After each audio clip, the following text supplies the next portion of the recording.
Jared Polin, FroKnowsPhoto.com, and welcome to another Adorama Picks Rapid Fire Critique, where I take your best 10 images and give it a critiquerson. Now, before I jump into the critique, if you haven't checked out my brand new app called My Gear Vault, I highly suggest you download it and give it a try. It is the best app to help you input, organize, and protect your gear. Just look for the I button in the top right-hand corner, click on that, and it will take you to the iTunes store to download it. So here we have images by Ben Gifford, not Ben Gibbard of Dashboard, no, not Dashboard, of the Death Cab for Cutie. All right, first image, let's take a look. We were shot with the Nikon D5100 at 18 millimeters, probably with the kit lens. This is pretty much a basic snapshot.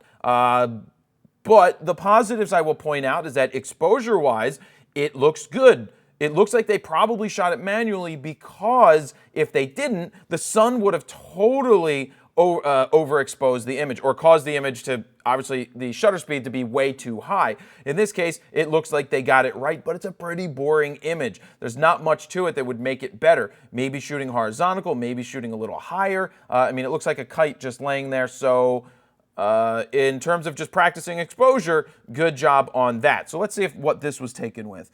18 to 200 millimeters, so not a macro lens with the Nikon D5100 at 5.6, because at 200 millimeters it is 5.6, 1/320th of a second. This is fine. Now, it's not the greatest portrait, not the greatest shot of a bee on a flower ever, but this isn't easy to do. This is great practice, even with the 18 to 200. As you start to progress and get better and use something like a 105 macro or any of the other macro lenses that somebody offers, you're going to get sharper and crisper images. This lens all the way out at 200 is not the sharpest lens in the world, but but for practicing what you did here, I think you did a very good job. It looks like the focus is more down here on the flower than it is on the bee, but I understand that the bee is always moving, which doesn't make it as easy to get it frozen and sharp. But good job right here on that. This is much better. What was this taken with? 18 to 200 at 5.6. Again, this type of image is showing you that even with an 18 to 200, 5.6 lens, you can still blow out the background and make it look like it was shot with a lens that has a much wider aperture. Look at this shot. This is fantastic. I love the separation of the background. You can see the flower. Now, are these irises purple or are they blue? That is the question. But I like this image. I don't like these leaves down here as much, but the image works out well. Nicely exposed, nicely processed, and really nice bokeh in the background, even with the 18 to 200 lens. When you zoom out to 200, you compress the background much more. Next, I can live with this. Let's see. 18 to 200 again at f3.5 to, well, at f8, 18 millimeters, so wide open. I can live with this. This is one of those images that makes you think about what is down this path. I like that this piece of grass is out of focus, or whatever this stuff is, or wheat or whatever, is out of focus, and it's drawing you down the path using leading lines. The sky looks okay. It looks like they brought it back in post, but didn't take it too far, because taking it too far could be a problem, but it looks pretty good. I like the feel of this. It works. Now, this one, on the other hand, 35 1.8, 1/4000th of a second at f2.8. Probably don't need to be at 2.8 out there, so you can drop your shutter speed. But why is the frog out of focus? So this is where I'm thrown off. This is where the frog should be in focus, or you recompose to get the frog so you're not cutting its tail end off, because it's not really, it just looks like a missed shot when I look at it. So the feedback is, focus on the frog, get your composition better so you're not cutting off the frog's ass, and go from there. Next, very nice. Now I can see that the sky is brought back. You can tell right down here, you can see that this isn't as bright as, contrasty as this, and that this is more contrasty up top, like they used a gradient feature in Lightroom to edit it. I like this landscape. It makes me feel like I'm there and breathing the air.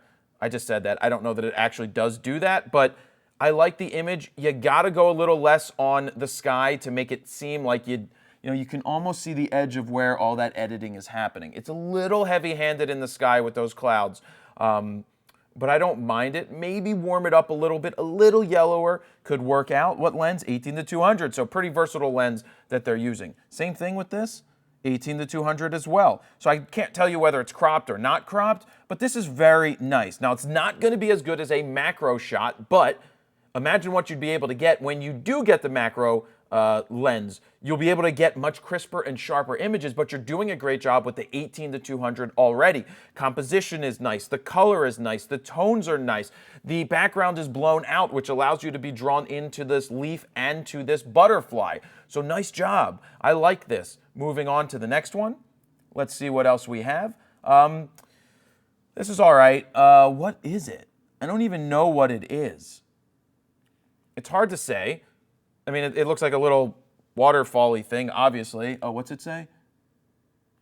What did it say? Where's the detail information? Why doesn't it give that to me? Nope, didn't want to go to the next one yet. Let's stick with this one. I don't know. Well, it's not telling me. Oh, there it is. Monarch butterfly. No, that's not a monarch butterfly. Let's see what it says this way. Oh, okay. It must not tell us. Anyway. This is okay. The colors and tones are nice. I like what's going on with it. But again, with the sky, you can see that there's some separation being caused as you blow up this. Oh, and God, and way too much dodging in the background. The focus is on this structure and feature right here. So that's something you want to make sure your processing brings out, because I don't want to look at this tree in the background. That's not the focus of that image.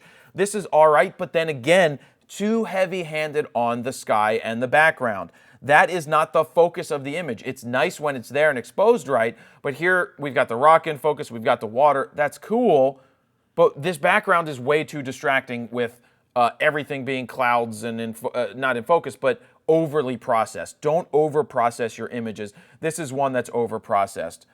This is highly processed as well. I don't mind it, but you can see that you're getting the lens flare and some issues down here. That's because of the lens itself. Oh, and also it's at f22. Holy Jesus. f22, 1/50th of a second, ISO 125. Damn.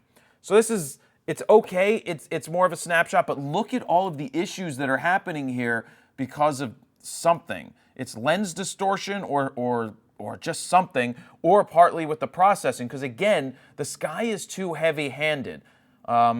That looks to be the last image here. There's some nice images in this. This is probably one of my favorite, as well as the landscape right here. These are good starts to images that will just continue to get better. What I like that the photographer did is that their exposures seem to be spot on, and the processing for the most part in the main parts of the images look good. It's the backgrounds and the skies that are being a little too heavy-handed. So my recommendation to you is, if the sky looks like it's fake, it's probably time to pull back on your processing and rethink it and mute it back just a little bit. Because if you think it looks fake, it probably is fake, and people are going to see that, and it's not going to look as good. So that's where I'll leave it. If you'd like to submit a link for an Adorama Pix Rapid Fire Critique, the link is down below. But also, if you haven't checked out My Gear Vault, my new app that we say that helps you input, organize, and protect your gear so you know what you have and what it's worth, you can download it at mygearvault.com or in the Apple App Store, coming soon for Android. That's it. Jared Polin, FroKnowsPhoto.com. See ya. Subscribe now!